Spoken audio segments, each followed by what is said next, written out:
Whether you're rolling out a new CMMS or refreshing your team on best practices, training can make or break adoption. But here's the truth. Most companies fall into the same traps that derail success. In this video, we'll cover 5 common mistakes in CMMS training, and more importantly, how to avoid them, so your investment actually pays off. First mistake: one-size-fits-all training.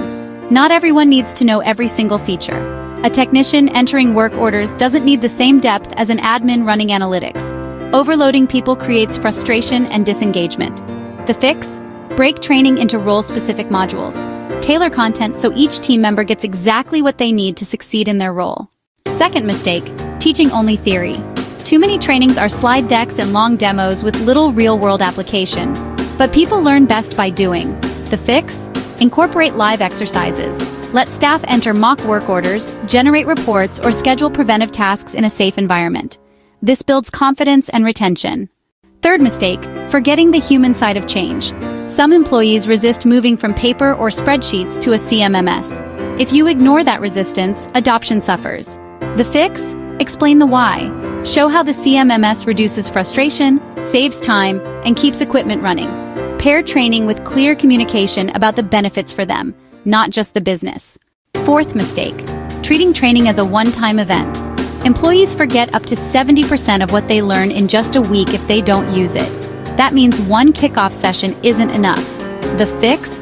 Offer refresher training, quick reference guides, and on-demand videos. Build a culture of continuous learning, not a one-and-done workshop. Fifth mistake: never checking if the training worked.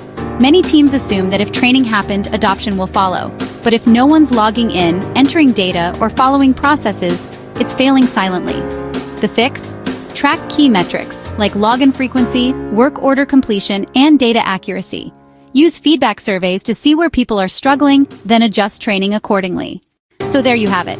5 mistakes that derail CMMS training and simple ways to avoid them.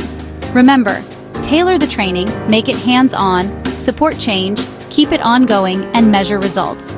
Nail these, and your CMMS won't just be software.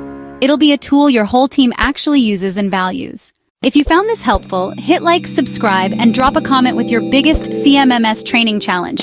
We'd love to hear from you.